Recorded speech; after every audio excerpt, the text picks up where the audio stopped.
course of my career, I would ask people, like, what do you think is the key to a successful, healthy relationship? And they'd often say, what? Communication. Yes, but communication is just talking. You have to be able to hear the other person. You have to be able to understand their perspective so that they can feel heard, seen. If your wife came home and had a bad day and was telling you about it, and you said something like, well, let me tell you what I would do. Or you might say, well, what did you do to deserve it?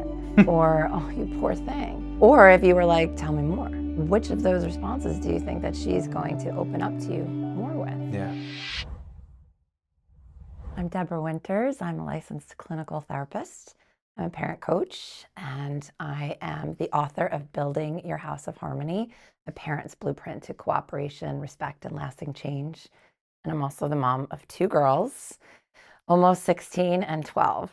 First of all, thank you so much for taking the time to come on the podcast. I'm looking forward to hearing your story. I'm really looking forward, as I mentioned before we started filming, that I started reading your book. Yes. And it's very interesting, particularly with the fact that I've mentioned on the podcast that I have a 2-year-old, 2.5-year-old, and another on the way. Right. And I related to a lot of the stuff, particularly in the introduction of your book, of like, wow, this is super relatable.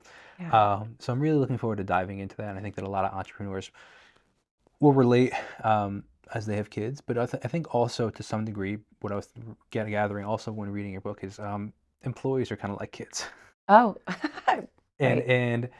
and how one of the main themes of your book is that the part of the reason that kids have there's contention between parents and kids is that there's essentially a lack of understanding, and people just need to be understood and heard rather than or listen to, I guess is the better phrase, because we hear a lot of things, but that doesn't mean we actually are listening or Yeah. understanding.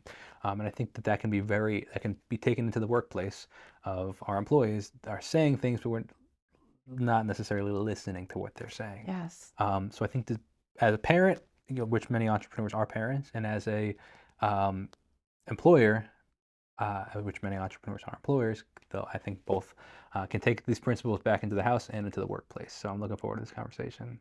It's very interesting that you paired those together, because I like to say that I help overwhelmed parents find more harmony in their crazy, chaotic, busy lives, right? And so I do that by teaching them my communication method, which is the PCN method. It stands for perspective, communication, and nurture. And yes, my book is designed to help parents as well as my practice and my coaching programs, but you're not wrong. These methods can be applied to parent, parent to grandparent, employer to employee, because all humans need the same things. Yeah.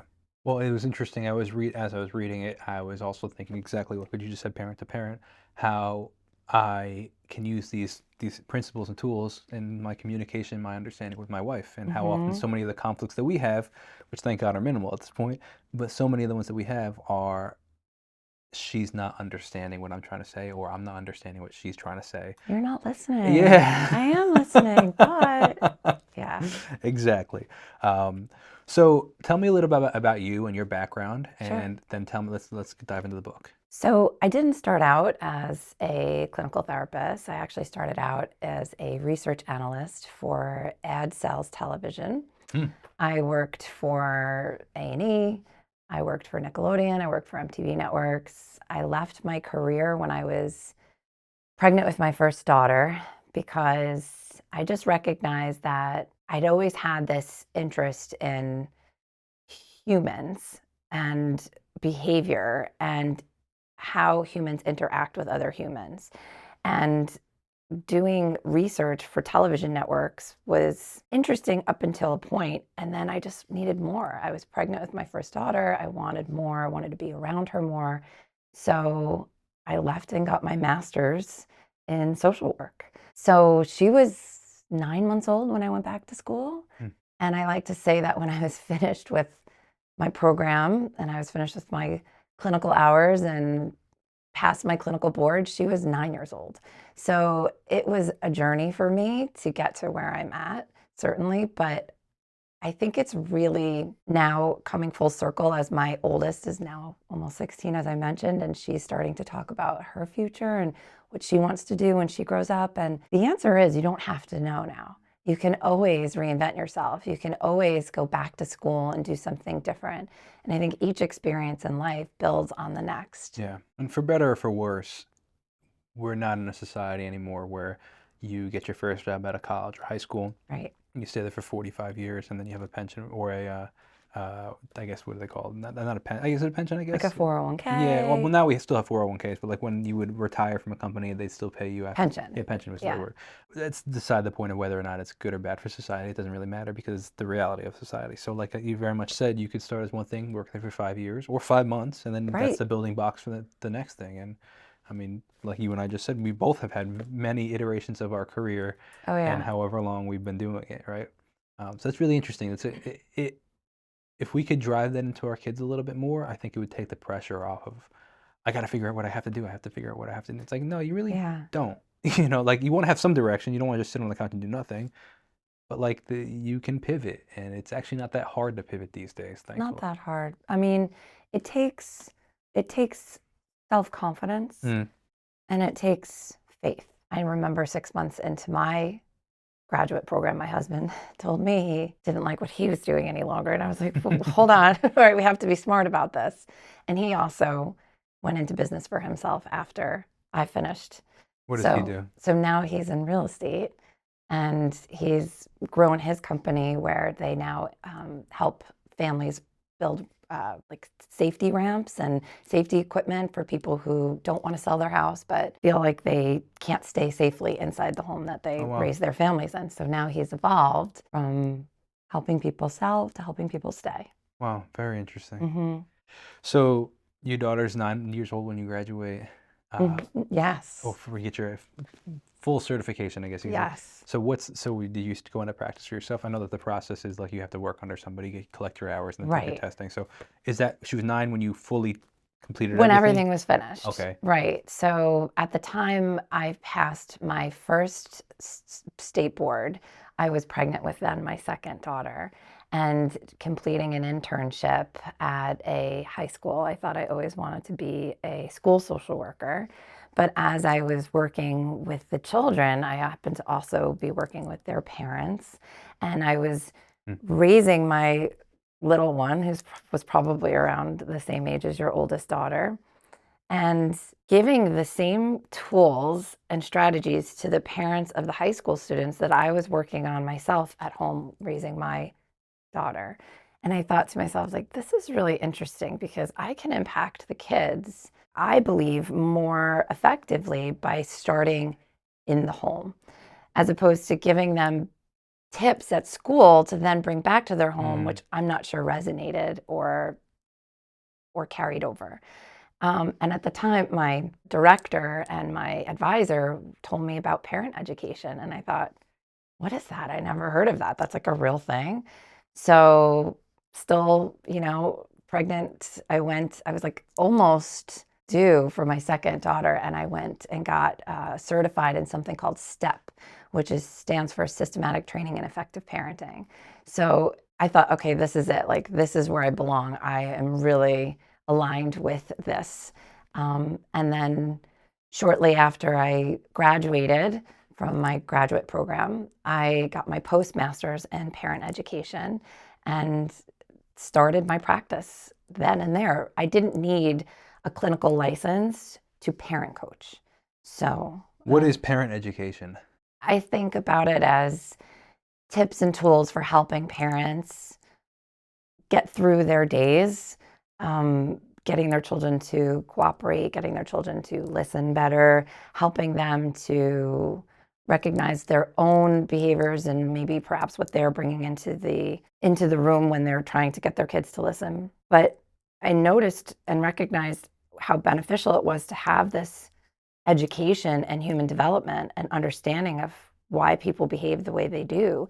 And combined, I really have been able to see families take off because it's not just Band-Aid therapy. It's let's figure out the meaning behind everything. And that later became the baseline and foundation of my PCN method, which helps parents understand before going into fixing. So now, let's cover the whole, I guess, origin story. So then you become a licensed social worker, you said, right? Yes. And then from there, where does the book come from? Where does Oh. the coaching come from? How does that develop? Oh, the book was only published last May, 2025. It started because I started picking up on trends and what the parents were talking about to me. So it would start as help me fix my kids, but I knew that it was never like a top-down solution that would get them to the long haul. It was always, let's figure out what is missing in your relationship, and then that naturally lends itself into changed behavior. And what was always missing, whether I was talking to a parent, whether I was talking to a teen, or even sometimes younger, was understanding.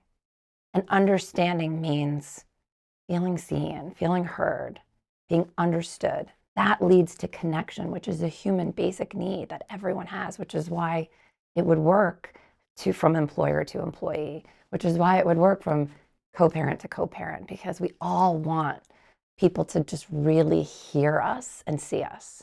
So based on what you're saying, the culmination of the book is years and years of, I guess, hearing the same things from parents. Yeah, so humans are born with 3 basic human needs. The first is to feel connected to others, which is what we were just talking about, right? Being seen and feeling heard. The next is to have self-determination in the outcome of your life. So people want to have autonomy. They want to have a say, and they want to participate in what's going to happen next. And then humans also need to feel safe, both physically and emotionally. So over the years of helping many, many families, this method of communication between parent and child was developed. And soon after I started teaching it to the families I was working with, I knew I wanted to get it out to more and more people. And so as a therapist, I'm limited. I'm only clinically licensed in the state of New York, and patients would have to work with me on my schedule. It's expensive, and I just knew that I was limiting people's opportunities by not making this available to everybody. So it originally started as a coaching program, which I called the House of Harmony Club. And it was me discussing the PCN method in 17 videos, but I also did live coaching with families, and I created a workbook to be a companion piece to the coaching program. And parents loved it, and I could offer it to people outside of New York, and they can do it on their own time. But then I started to hear, again, always listening to the market and what people want, that they didn't have time for 17 videos. They wanted the workbook. And I thought, I can't just sell you the workbook because it's out of context. It's designed to go with the program. I knew I had to write the book. It just was like, you ever feel something in your body and it says like, this is it, this is what you're meant to do. And when people ask how long it took me, I laugh and I'm like, literally took me from October of last year till February of 2025, because it was just there and it just needed to come out, and I just downloaded it and just wrote it so quickly. And that's basically how the book came to be. Where does the name come from, House of Harmony? I don't know exactly. It was just me. I don't know. I don't know the answer to that. It was really just about building your house of harmony. Like, harmony is the opposite of what I heard parents complaining about. They were talking about chaos and stress and overwhelm, and everybody just felt like they needed more balance and harmony in their home.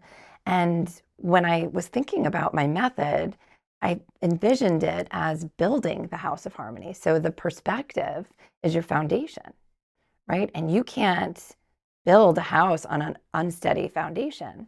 So the perspective has to come first, because that's what keeps parents feeling calm and logical and able to then go into tricky situations to fix the problems that they want between their kids and teens. So the C, which stands for communication, is the tools that build the walls on your house. So that's helping your children have that autonomy and self-determination we were talking about by giving them choices and giving them opportunities to collaborate with you. Instead of you just making all the decisions for them, they participate. And then the N, which stands for nurture, is the roof of your house of harmony. And that's what keeps everything safe underneath. And really what nurture means is boundaries from the parent to follow through and maintain all those changes that you just worked so hard for the long haul. What is it's 3 letters, though, right? PCN, and it stands for perspective, communication, and nurture. Very interesting. Yes. What are some of the key principles in the book that you think parents should know? Almost essentially teasers to want them to go read the book, to obviously to find the deeper elaboration on it. But what are some key principles that people Well, also could take into the workplace or into their other relationships? well, specifically to parenting, it's important to know that the methods that worked in the 1980s and the 1990s are no longer working on the TikTok generation that we are seeing now. So I truly believe that parents need fresh, new, modern ideas to parenting in 2025. And so I think the biggest takeaway is when parents find themselves using these outdated strategies combined with being exposed to all of these gentle methods, they find that it doesn't work. They almost feel more burnt out because there's a missing piece of that connection. So outdated strategies really focused on control. Gentle strategies really focused on putting everything on the kids, on giving permission for the kids to make the decisions. Like, how do you feel about it? And tell me, what you think. And that is important. Both are important. But my method meets in the middle. It takes a little bit of that authoritarian parenting, which is I need to have some control, and that permissive parenting of gentle strategies that parents are being exposed to. And it's more of like an authoritative perspective. Where did each of those parenting styles come from? The authoritative parenting and the permissive parenting, and do you think that they worked in their times? Great question. I do think that they worked until they no longer worked. So the authoritarian, controlling, you should be seen and not heard method, unfortunately, if we're talking about the 3 human basic needs for connection, self-determination, and safety, that authoritarian style eliminated one of those needs. Or I should say, that authoritarian parenting style oftentimes forced kids to give up one or both of those needs or all of those needs in order to receive connection. So for example, if I should be seen and not heard, then I have no self-determination. I have no autonomy in the outcome of my life. I'm just doing what I'm being told. So those children forewent, what's the right word there? They forewent the need to have self-determination in order to feel connected to the parent or safe with the parent. So there's, a huge population of millennial and Gen X parents trying to parent their kids today with having unmet needs themselves. Where do you think that came from, that parenting came from, that style? And why do you think it worked in its time? And I guess why do you think it worked in its time versus now? Well, those millennials and Gen Xers were being parented by the boomers.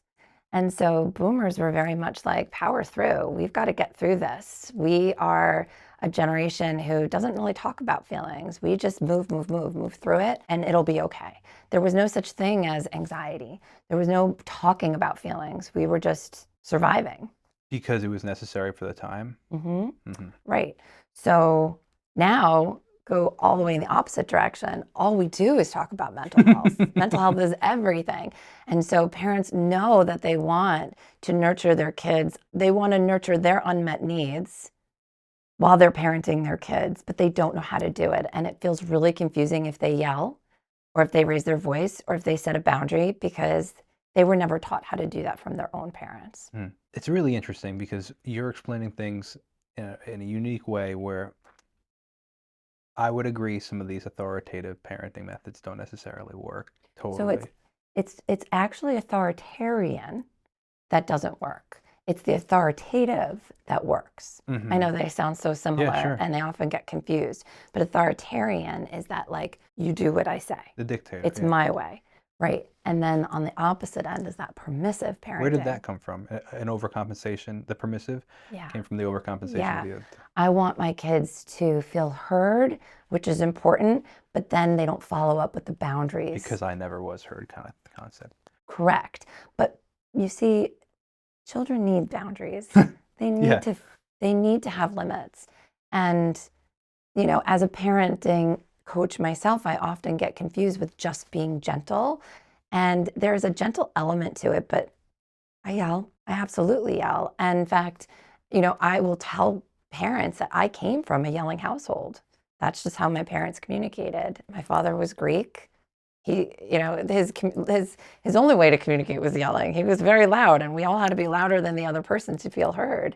So when I started to parent my own kids and realized that yelling is certainly a form of control, but no one is going to learn anything by being afraid, right? So what's going to help people learn? Well, first and foremost, when they have a say in the decision making. But a client once told me it's like leading your juror, or no, excuse me, like leading your witness. So if you're wanting your child to change a behavior, you first need to connect with them about that behavior. I see that you're really enjoying that game.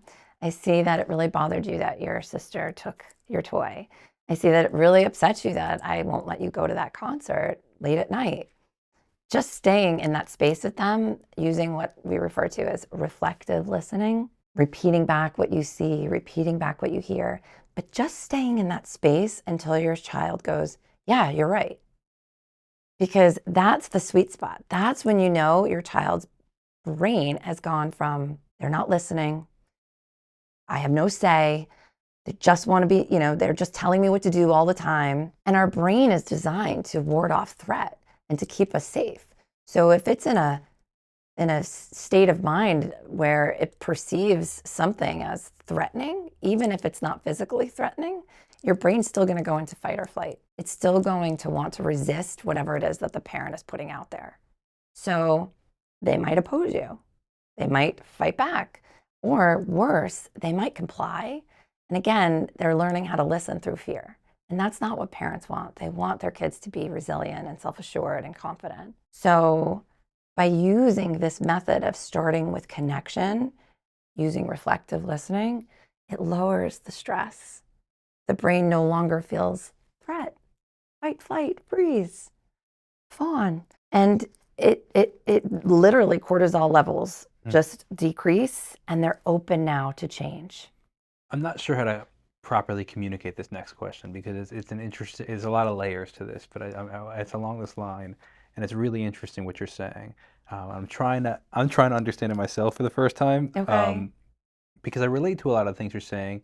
But one of the things that I've struggled with, and I think is an interesting parallel, is I feel that over the past couple generations, society isn't as strong as we used to be, if that makes sense. I think that I don't know, we fold a lot easier. We don't have the determination to do things as like we used to, like you said, older generations push through certain things. And now we're like, nah, it's okay if that's broken. I'm not going to try to fix it, kind of thing. Some might say it's a weaker society, I guess you could say.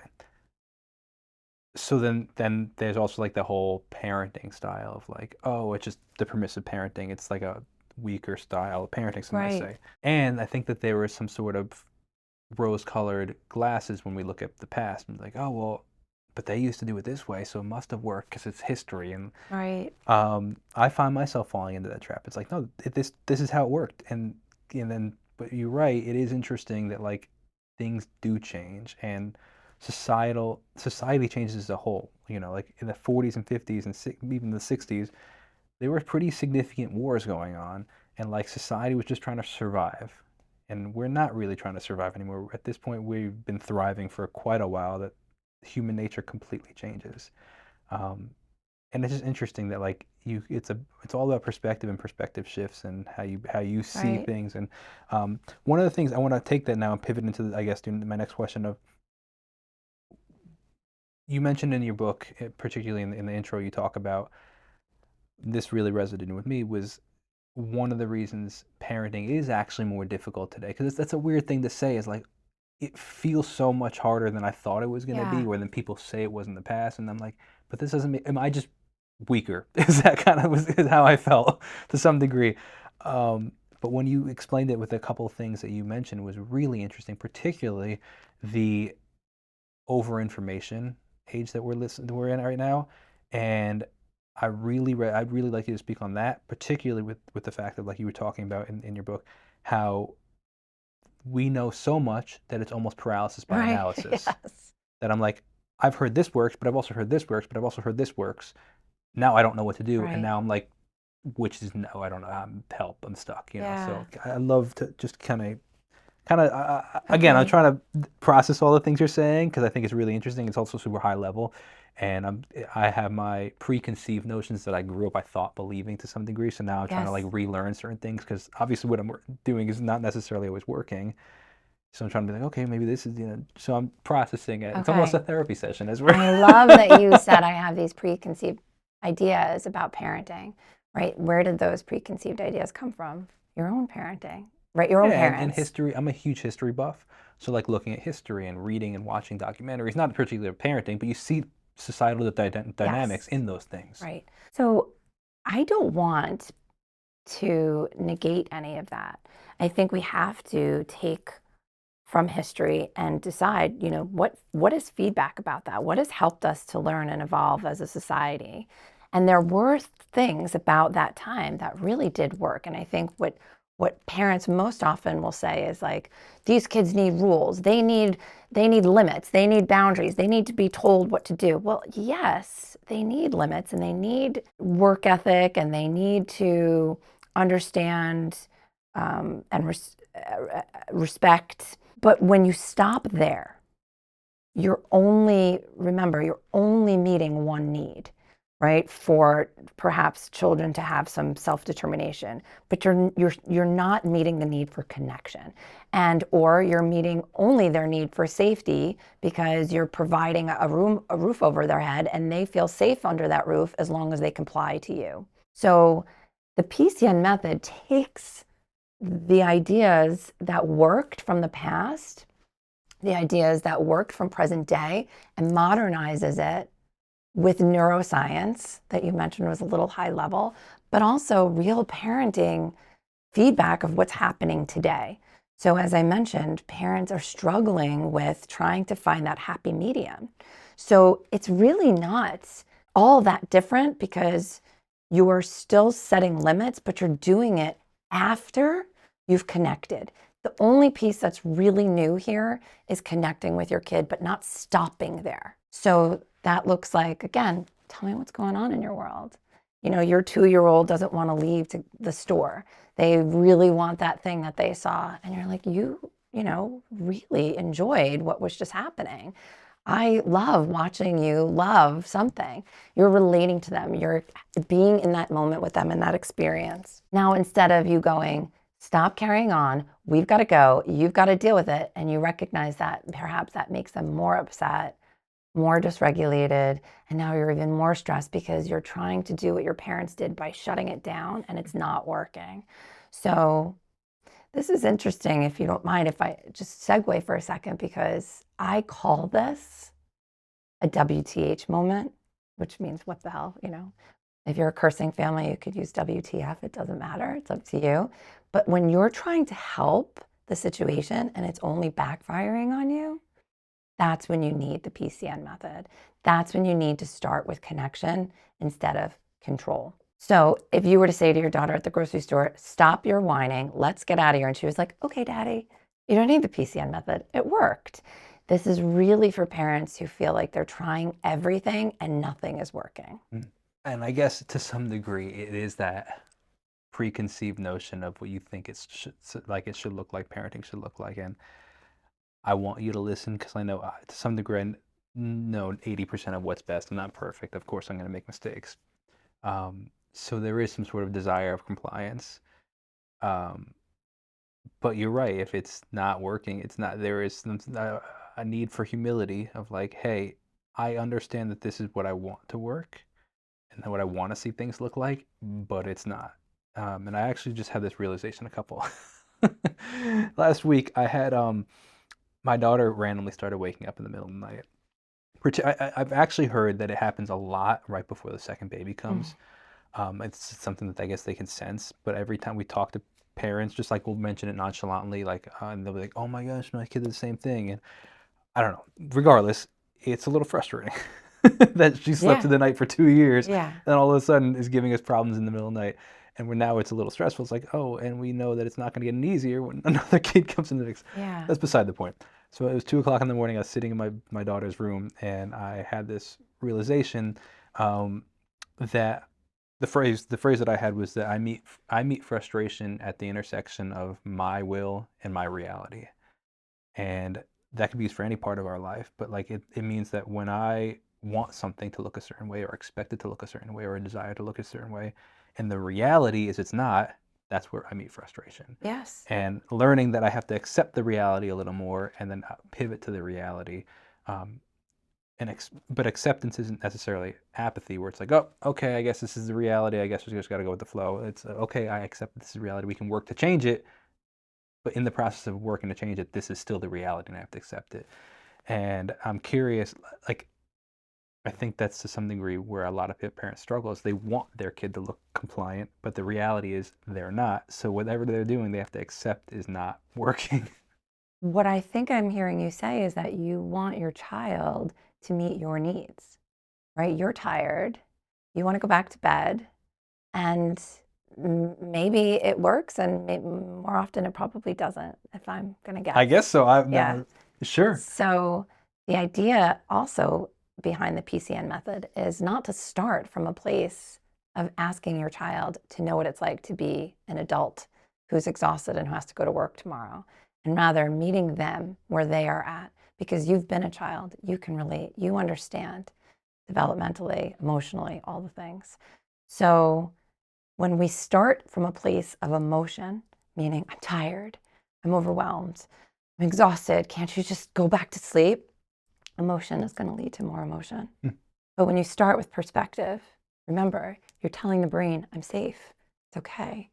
I'm going to calm, I'm going to regulate, and that is going to allow me to go into the next phase of the PCN method, which is collaborating or giving choices and communicating that way so that you can get the changes in the outcome that you want. So, what I would suggest for you with your daughter is don't try to handle it at night when everyone's exhausted and tired, because that's emotional, right? Handle it during the day. So you might say to her, you're really struggling in the middle of the night. It must be scary for you. Big changes are happening in our house. And also be very mindful of saying things like, you're going to be the big sister. You're, this is your, anything that has to do with her role changing as your daughter, like language has to be carefully used, because again, you're using language that's adults understand, but not a child. So what's happening in her subconscious is like, things are changing and I don't understand why. How Or would you phrase that differently? That you're going to be a big sister. just to note though, sleep, eating, and going to the bathroom are three areas that parents can't control. Right? You physically cannot force your child to chew food and swallow it. You physically cannot force them to fall asleep. You physically cannot force them to void in the bathroom, right? So all you can do is provide the environment for them to be able to do it successfully on their own. So if your daughter's struggling with sleeping, most likely there's an unmet need happening during the day. So I would encourage you to give her some undivided attention a couple of times a day, if possible, for 5-10 minutes. And oftentimes parents will say to me, I do that all day. All I do is pay attention to them. And that's good. And you don't want to stop doing that. But this is what we would refer to as like, I'm addressing it. I'm calling it out. I'm making an appointment to be with you. I'm defining it as something special other than just living our life and us being together. So let's have some daddy-daughter time Tell me about your day. Tell me what's going on. Tell me what you might be thinking about at night. And of course, she's 2.5, so she's not going to be able to really articulate it. But you're just giving her that attention that potentially she might be feeling like she's missing out on because there's language being used that she's not really understanding about being this big sister and all these changes coming. And when we sleep, our brain processes all the day's events. So fears and things like that can easily come out more so at night. That's very interesting. And I wonder if that's particularly why, because typical conversation is 99% of parents say, "Oh, you're going to be a big sister," and excitement, like, "Oh, you're going to be a big sister, you're going to help mommy," and all these things. And it is interesting that based on now putting two and two together, that most kids before the baby comes have trouble sleeping.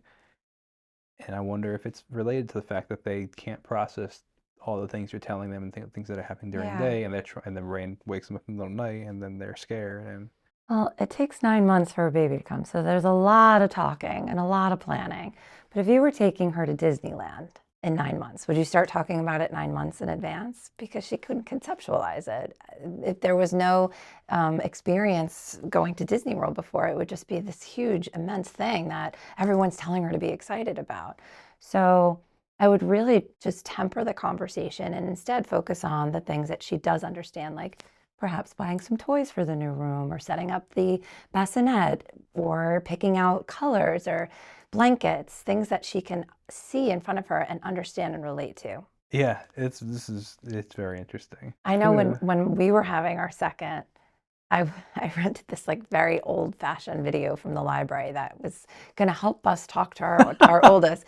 And the video was of the child kicking and getting upset. And all of a sudden, my daughter started to kick and get upset. I'm like, wait, what did we just do here? So you're really asking them to conceptualize something that they've never experienced Yeah. before. Which, in all reality, whenever we try to do that as humans, we freak out. Even to some degree, we struggle with the unknown. So, like, a woman that goes into labor has no idea for the first time, has no idea what to expect, so they fear it most of the time. No woman's like, "I'm excited to experience this." I mean, yeah, of course there is like that excitement to some degree of Right. birthing the life and stuff, but most of the time they're like, "I'm a little scared. I have no idea what to Sure. expect." Or even Yeah. as simple as starting a new job, you have no idea what to expect. So typically, my mom, who is also a social worker, always said that like Oh, yeah, I come from a family, so my mom and my sister are both social workers. we'll Um, talk after. but my mom always said that the emotions are between nervous and excitement are very, very similar, and it's really kind of redirecting your brain as to what you're feeling. And if you don't direct the brain, the nervous energy can become excited. You can tell the nerves to become excitement because it's very similar. Um, but that being said, when we're going into a new job, we can be excited about to some degree, but we oftentimes default to the nerves just because you don't understand it. You don't know what it's going to be like. You can't perceptualize it because you haven't been there yet. And You're I guess talking when you about, put that into a 2-year-old's brain of right. like they can't perceive what it's going to be like to be a It's big too sister. big. It's Yeah. too vast. And what you're really going back to is that fear, right? And what it does to the brain, Yeah. right? Threat, alert. So go into fight or flight, protect yourself. And so the wonderful thing is while your body's doing its job by sending this alert, and we may not always have control over that first thought, we always have control over the second thought. So teaching your child how to control what they can by things in their environment that they understand will help alleviate that anxiety and use whatever fear and feeling she's having to be productive versus unproductive. Yeah. So let's pivot into practical tips for parents. What are some things that you would like to communicate that you think either parents missed the mark on or could be doing better on, or do you think that they are doing well that they should be doing more of? Well, that's a great question because I think parents are very hard on themselves. This generation of parents in particular are trying to do everything. And that just doesn't include trying to be more mindful of how they parent, but When you say get trying to do everything, what is they're everything? getting them involved in all of the Oh activities. gosh, They're yeah. driving them everywhere. They're planning their social calendars around their children's lives. Like everything is about providing. And that comes from an amazing, loving, well intentioned place. The issue is when everything you're doing is not being met with respect, cooperation, And that just frustrates parents because they don't understand, and it can feel personal. So I think the most important thing for parents to recognize is that they're doing an amazing job with the tools they have. And it's okay also to ask for new, modern, fresh ideas and helping parenting go a little bit more smoothly. That's I've been talking about here today on this generation of kids, helping them meet their 3 human basic needs.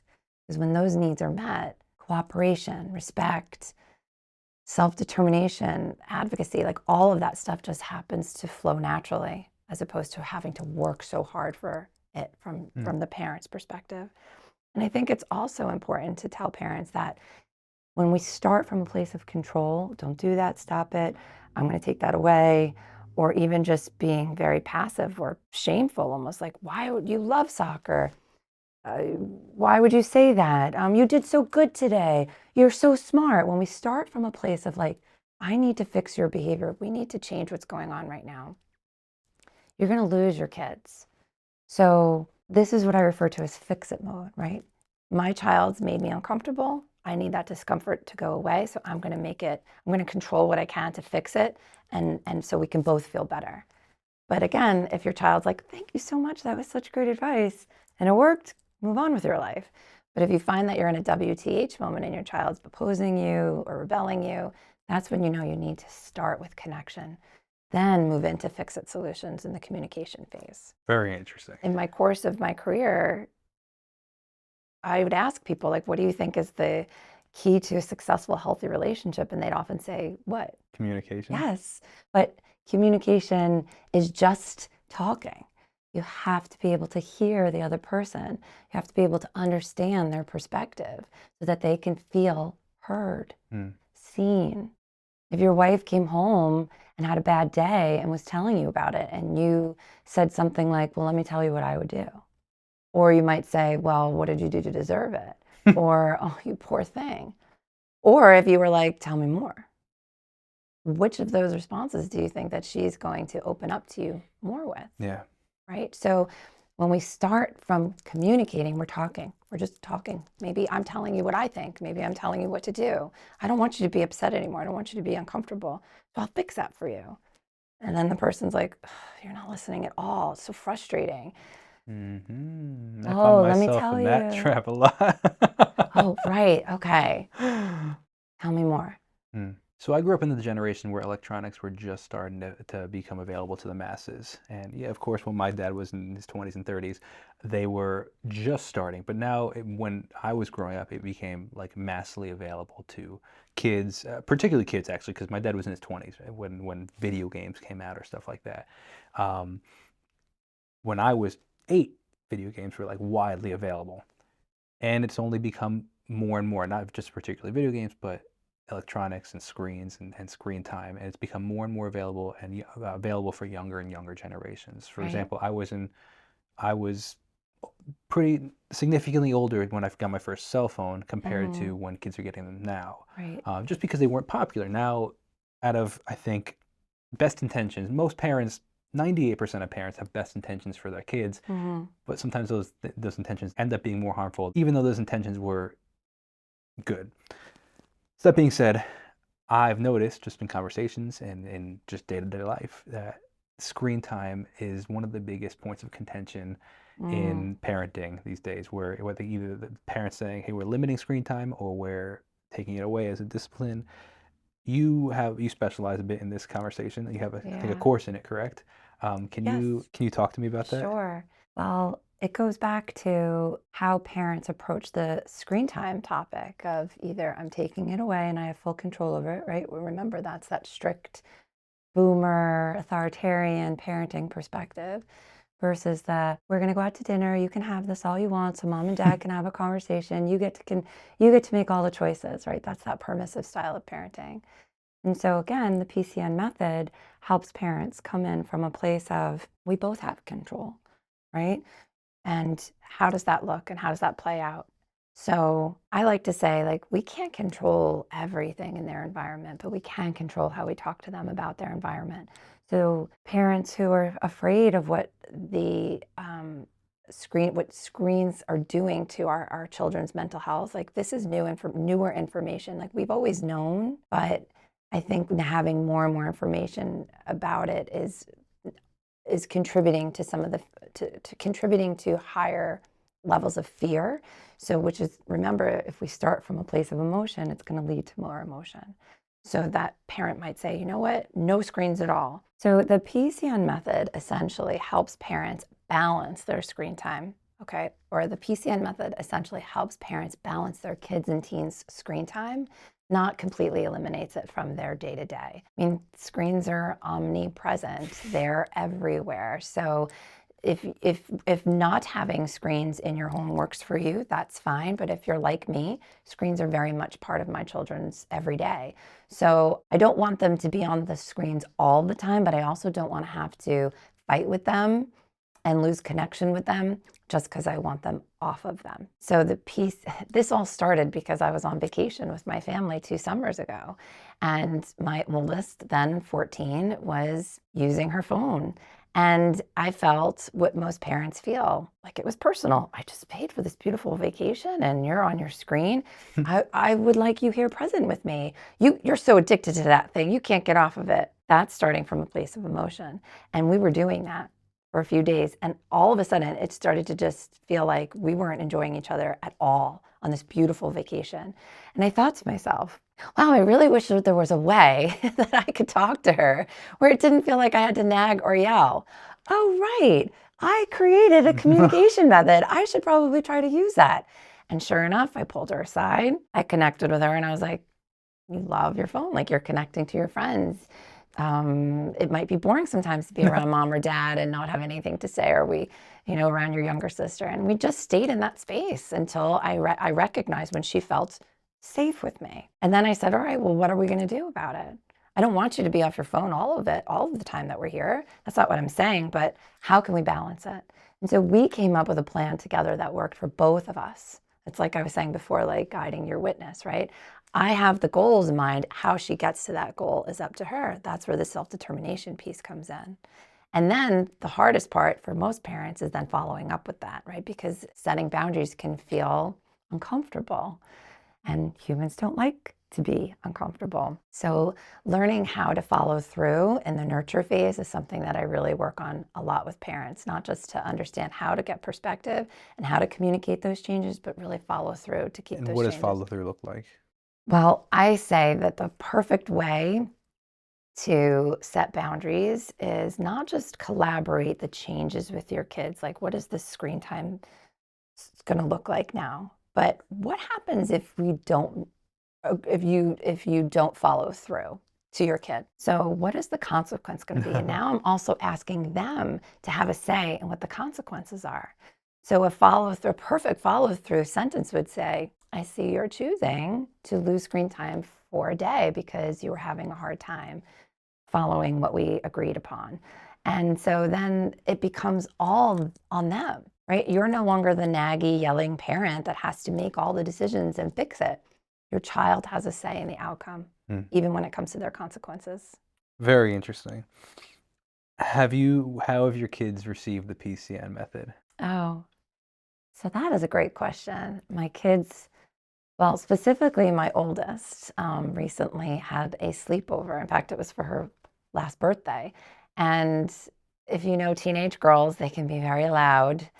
And they were just having a good time, but also being very loud. And I had fallen asleep and their loudness woke me up. So in my sleeping state, I stormed into the room that they were in and I was like, that's it, no more yelling, you're going to bed, you're being too loud. And I finished off by leaving the room feeling very proud of myself for controlling the situation. And I even remember hearing my parents' voice of being like, my house, my rules, right? Sure.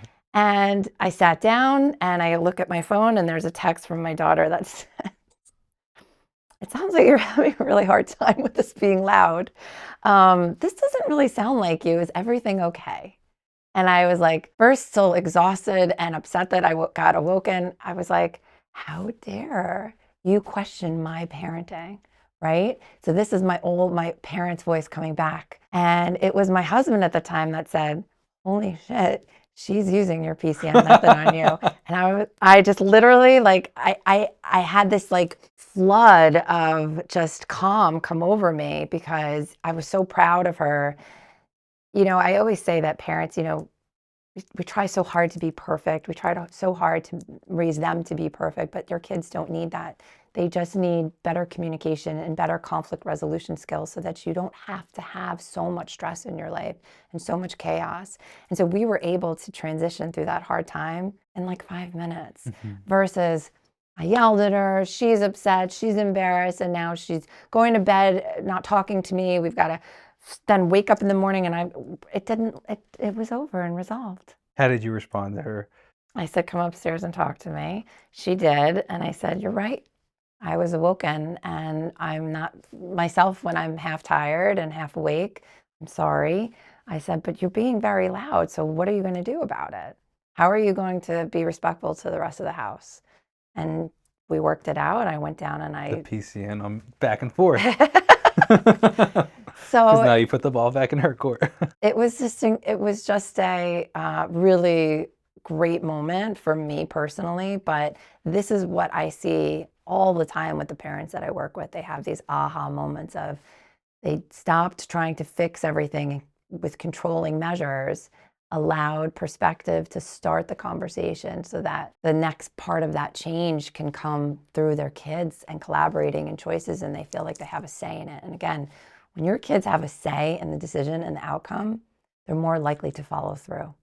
So they resist you less when they feel connected to you. I mean, I think that not only is worthwhile for kids, I think I think it's human nature. And I think, to be honest with you, I think a lot of what you're talking about is human nature as a whole, particularly around kids. You could say that for your employee. You could say that around talking to your parent. It's just 100%. communicating with your parent. When you say whatever the case may be, like people want to be involved. They don't like being controlled. And if you No. can, and to this conversation is very reminiscent, not totally the same, obviously, but I love learning. So I was recently listening to an interview with a CIA spy agent. Okay. But he was talking about what the word is. So I think it's called solicitation. Okay. And what he's talking about is when they want to get information from somebody that they're speaking to, how they guide the conversation.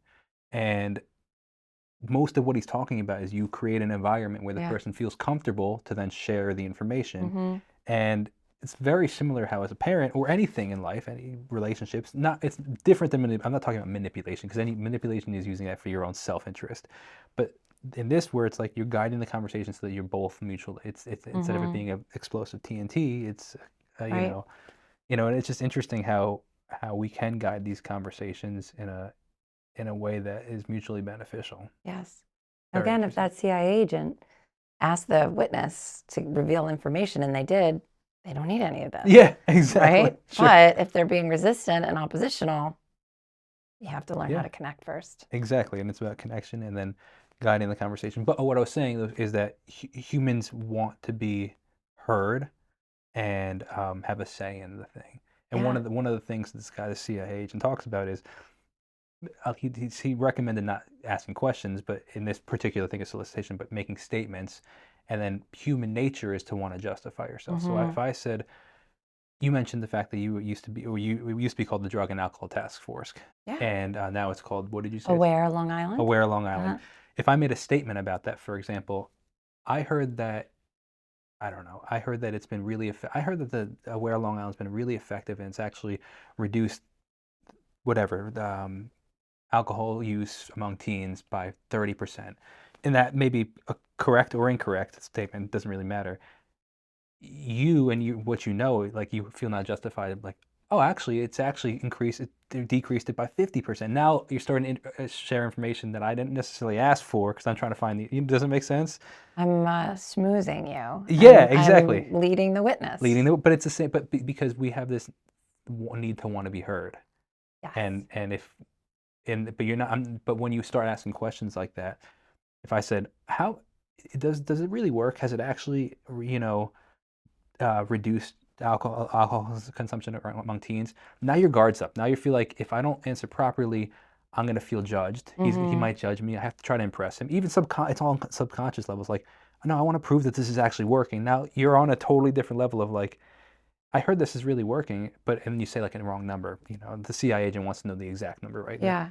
oh, it's like 30% or something like that. You might not have given up the 50% number beforehand, but now, you know what I'm Right. saying? I It's do. really interesting. Or another example he said is he was talking like if you hypothetically you wanted to get a great way to practice would be if you're talking to an Uber driver, to see how he really likes Uber. If he, said, "Oh, do you like your job?"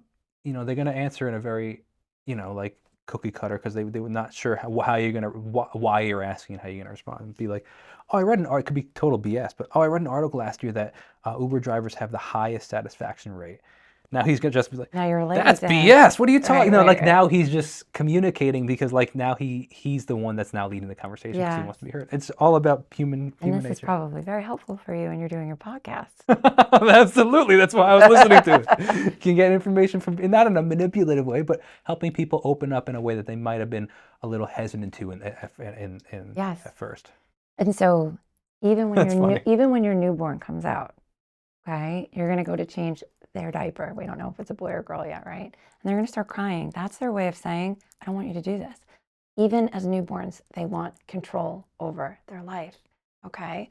And so from the time that they're small to the time that they're big, learning as a parent how much control you have versus how much more control to give back. But they always, always have a sense of control over the outcome. So essentially, to reduce friction is to allow a certain amount of control for them. And that'll also help them in the long term of life because they have a level of self-dependence. It's not, they made decisions for themselves at a young age. Am I understanding correct? Yeah, so when a child is younger, you might give choices. You're not really going to say, well, how do you think we should get from New York to Maryland next week, right, at 4 years old? But if they're learning to drive and they want more autonomy and more control, then you might say, well, what is your plan for getting there safely, right? It's been really interesting. I want to wrap it up with a question that I ask every guest is, your career has shifted a couple different times and all that you've done, and it's really exciting work that you're currently doing. But what, over your years of culmination of work, what is something that you currently know now in your career that you wish you knew when you first started out?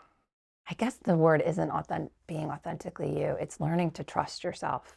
You mentioned before how your mom is a social worker and how she taught you how to lean into the nerves and what they're telling you.